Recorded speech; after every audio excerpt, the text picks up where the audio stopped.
अगर आप पता करना चाहते हो कि ईरान वॉर कैसा चल रहा है तो भाई ये इमेज देख लो। पागल हो गया ट्रंप, पागल। सीज फायर करने की ऑलरेडी कोशिश की, मीडिएशन इटली के थ्रू करवाने की कोशिश की, ईरान ने बोल दिया भाड़ में जाओ, हम नहीं करेंगे सीज फायर। ये ना असली में ज़ायनिस्ट की बातों में आ गया। इजरायलीज ने बोला अरे भाई सुप्रीम लीडर को खत्म कर देंगे, खमनेई को खत्म कर देंगे, सब एकदम बल्ले बल्ले हो जाएगी, कुछ नहीं होगा, they will fall like a house of cards. या फिर ट्रंप को लग रहा होगा कि ये लोग आ जाएंगे, अपना बातचीत करने आ जाएंगे, फिर हम इनसे सरेंडर करवा लेंगे। हुआ क्या? उल्टा। ईरान ने ऐसा जम के अटैक किया कि यूएस के जितने भी बेसेस हैं आसपास यूज ही नहीं कर पा रहे उनको। एयरक्राफ्ट कैरियर की तो ऐसी हालत है कि रेंज के बाहर रह रहे हैं क्योंकि इनके पास चाइना की बढ़िया बढ़िया एंटीशिप मिसाइल्स है। नमस्कार, मैं रवीश कुमार। अमेरिका ने सऊदी अरब और कुवैत में अपने दूतावास बंद कर दिए हैं और अपने नागरिकों से कहा है कि इसी वक्त निकल जाएं। सऊदी अरब में अमेरिका के दूतावास पर ड्रोन से हमला हुआ और जहां कर्मचारी रहते हैं वहां भी। ओमान में अमेरिका ने अपने नागरिकों से कहा है शरण ले लें। अमेरिका ने हाथ खड़े कर दिए हैं कि वह जेरूसलम से अपने नागरिकों को नहीं निकाल सकता।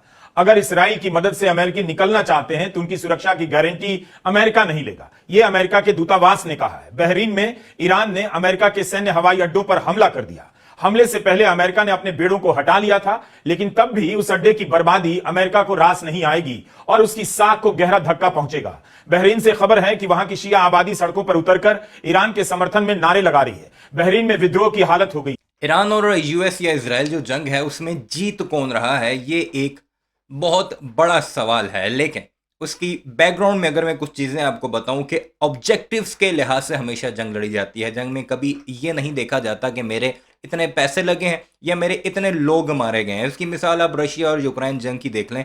रशिया के सोल्जर्स जो हैं वो कई गुना ज़्यादा मारे गए हैं यूक्रेन से, लेकिन फिर भी जंग के लिहाज से, अपने ऑब्जेक्टिव के लिहाज से रशिया इस वक्त जीत रहा है। अब आते हैं ईरान और उसके अगेंस्ट जो पार्टीज हैं, जो कि दुनिया की तगड़ी पार्टीज हैं, उनमें से कौन जीत रहा है। ऑब्जेक्टिव क्या है? ईरान का ऑब्जेक्टिव है अपनी रिजीम को सरवाइव करवाना, बचा कर रखना, यानी उन्हें सर्वाइवल की जंग लड़नी है। जबकि दूसरी तरफ अमेरिका और उसके अलाय जिसमें इजराइल भी शामिल है, उनका क्या ऑब्जेक्टिव है? किसी तरह ईरान में रिजीम चेंज करवाई जाए।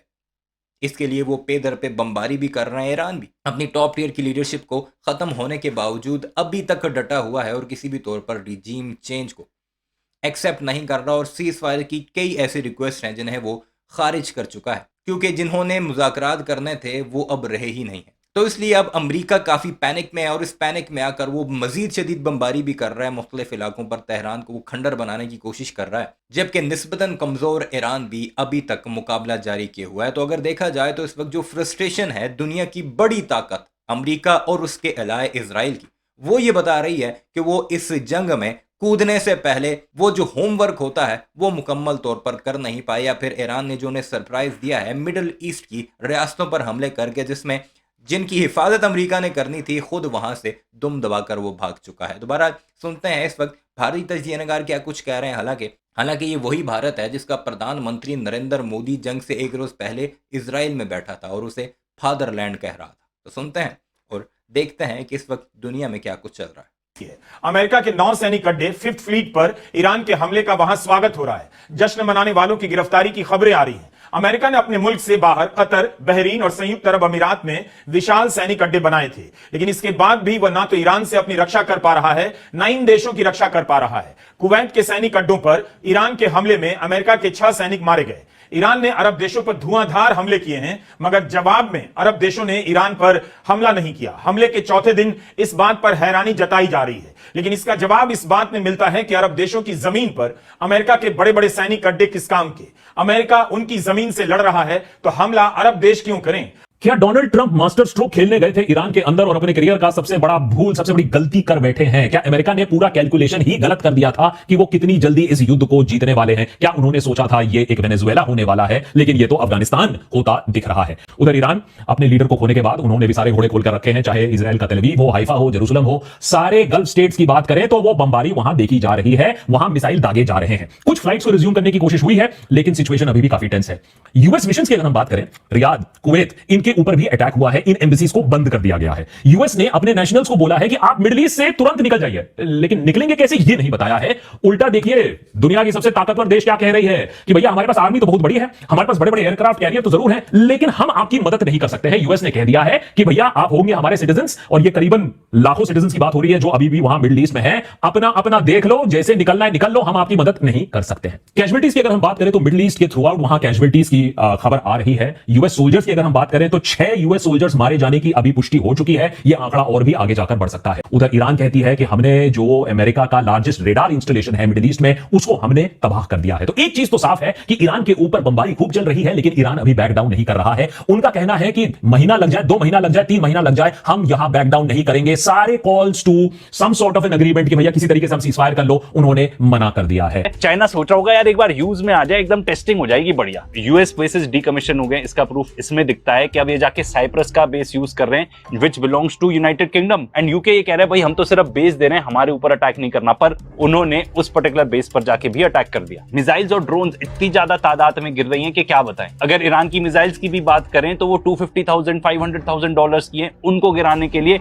$12 मिलियन $5 मिलियन की पेट्रियट मिसाइल्स या थार्ड मिसाइल्स यूज करनी पड़ती हैं। स्ट्रेट ऑफ हॉर्मुज बंद कर दिया है, ऑयल प्राइसेस इतने ज्यादा इंक्रीज हो रहे हैं, ठीक है। इसके बाद जो इकोनॉमिक हेवन थे अपना मनी लॉन्ड्रिंग करने के लिए, एंड जहां से बाहर का पूरा पैसा आता था, आपका दोहा हो गया, दुबई हो गया, यूएई पूरा, वहां पे जाके कुछ ड्रोन क्या गिराए इन्होंने, अफरा तफरी मच गई होगी। मोहम्मद बिन जायद इज कॉलिंग अप पुतिन के यार ये रुकवा दो, इतने साल से हमने जो ये सब बनाया है वो सब ऐसे ही चला जाएगा। क्यों? क्योंकि लोगों को लगता है it is safe. And safe कैसे है? यूएस के मिलिट्री बेसिस बनवा रखे हैं, ठीक है, और बोल रहे हैं कि भाई हमारे ऊपर तो कौन अटैक करेगा। अब लोगों को लग रहा है कि भाई यहाँ पे क्या करना, जाके ऊंची ऊंची बिल्डिंगें इमारतें बनाते रहे कि दुनिया को पता लगे कि हम कितने अमीर हैं। टॉयलेट जिसमें जाकर ये हगते हैं वो इन्होंने सोने की बना रखी थी, सोने के जहाज़ों में सफ़र करते रहे। फौज नहीं बनाई इन्होंने, जहाज़ नहीं खरीदे, मिसाइल सिस्टम अपग्रेड नहीं किया, कुछ नहीं किया, और आज देख लें हालात।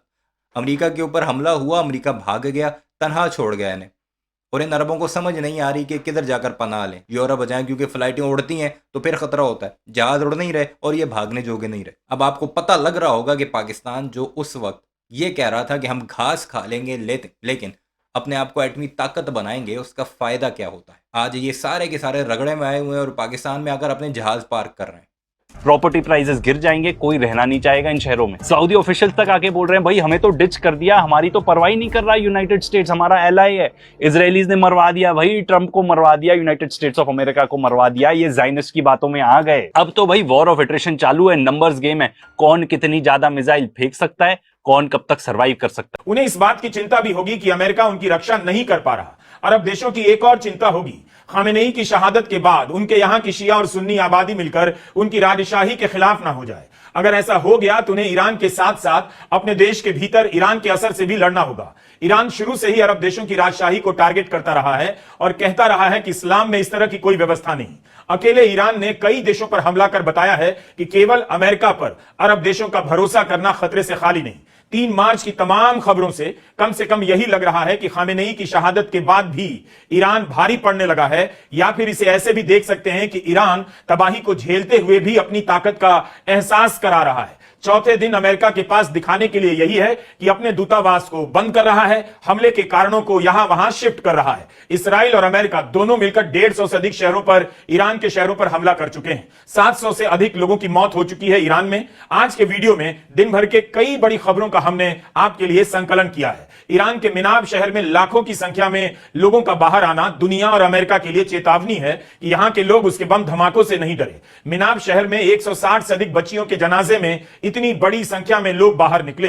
28 फरवरी को लड़कियों के प्राइमरी स्कूल पर बम गिराया गया। तो एक वेपन्स फ्री मोड में अभी ईरान है, कोई रोकने वाला नहीं है। उनके फॉरेन मिनिस्टर ने खुद कह दिया है कि मिलिट्री यूनिट्स अभी आउट ऑफ कमांड चल रही हैं, उनसे कोई संपर्क साधा हुआ नहीं है। तो अगर कल अमेरिका चाहे कि नहीं हम बोल रहे हैं सीजफायर कर दो, अब हम मिसाइल नहीं दागेंगे, तो किसी के पास वो जाकर ये बात नहीं कर सकते हैं, क्योंकि आपने तो सबको मार गिराया है। तो अब आप किससे जाकर बात करो? तो इसीलिए सीजफायर होना और भी अभी मुश्किल हो गया है, क्योंकि कोई सेंट्रल डिसीजन मेकिंग बॉडी नहीं है ईरान में। एनालिस्ट्स इस बात पर काफी चिंता कर रहे हैं कि इसी वजह से अब ये एस्केलेटिंग ट्रैप बन सकता है, ये सिचुएशन और भी ज्यादा खराब हो सकता है। 2 ऑप्शंस हैं इस सिचुएशन में, या तो अमेरिका इतनी बमबारी करे कि सारे जो ईरान के रिमोट स्ट्राइक कैपेबिलिटी है, सारी प्रोविंसेस, सारे माउंटेन्स में घुस कर एक मिसाइल लॉन्चर को खत्म करे, जिससे ईरान और कुछ फायर ही ना कर पाए। ये एक लंबा ब्लडी एक्सपेंसिव टैक्टिक होगा इस युद्ध को खत्म करने के लिए। या दूसरा कि वो किसी तरीके से तेहरान के साथ बात करके बोले कि नहीं नहीं, आप लोग एक सेंट्रल कंट्रोल कमांड स्ट्रक्चर बनाइए, हम उस पर मिसाइल नहीं लगाएंगे, और उसके बाद किसी तरीके का एक सीज फायर अनाउंस करने की कोशिश करिए। लेकिन जहां तक जस्टिफिकेशन है इस वॉर की, अमेरिका में अपने आप अपने पॉलिटिशियंस के आपस में, सिक्योरिटी एनालिस्ट के साथ, यूएस कांग्रेस में जो ट्रंप एडमिनिस्ट्रेशन का जो कारण दिया गया था ईरान का, वो अपने आप चुरमुरा रहा है। क्योंकि अब यूएस कांग्रेसमैन कह रहे हैं कि जो भी आपने कारण दिया है वो ढकोसलेबाजी है, वो इनकंप्लीट है, अनसब्सटैंशिएटेड है, आपने हमसे झूठ बोला है। तो काफी ज्यादा विपक्ष बढ़ रहा है इंटेलिजेंस कम्युनिटी में, ट्रंप की खुद की पार्टी में, और ऑफ कोर्स डेमोक्रेटिक पार्टी में। मरने वालों की संख्या कहीं 150 है, कहीं 180 भी बताई जा रही है। ये हालात हैं, अब अमेरिका मुकम्मल तौर पर फंस चुका है। उसके जो बड़े बड़े अड्डे थे, बड़े बड़े जो उसके रडार सिस्टम थे, वो तबाह हो चुके हैं मिडल ईस्ट की रियासतों में, और यही सबसे करीब पड़ता था ईरान को। और ईरान ने पहले ही कहा था कि मैं इन पर हमला करूंगा, जबकि मिडल ईस्ट की रियासतें हों या फिर अमेरिका खुद इस बात पर यकीन करने को तैयार नहीं था कि इतना बोल्ड स्टेप ईरान उठाएगा अब की बार। भाई तुमने उसके सुप्रीम लीडर को मार दिया तो वो तुम्हें तुम्हारी औकात ना दिखाए। बहरहाल जो इब्राहिम लिंकन है या वो जो उनके दूसरे बहरी बेड़े हैं, वो भी अब इतने दूर लेकर जा चुके हैं वो कि वहां तक ईरान की रसाई ना हो, ताकि उन्हें नुकसान ना पहुंचाया जा सके। लेकिन कुल मिलाकर इस वक्त ईरान खड़ा है, बेशक उसका नुकसान बहुत ज़्यादा हुआ है, लेकिन अभी तक वो खड़ा है, और अल्लाह करे वो खड़ा रहे और इन यहूद नसारा को उनकी औकात दिखा दे। बहरहाल अपनी राय का इज़हार ज़रूर कीजिएगा। चैनल को सब्सक्राइब नहीं किया तो ऐसी वीडियोस के लिए उसे भी ज़रूर सब्सक्राइब कीजिए।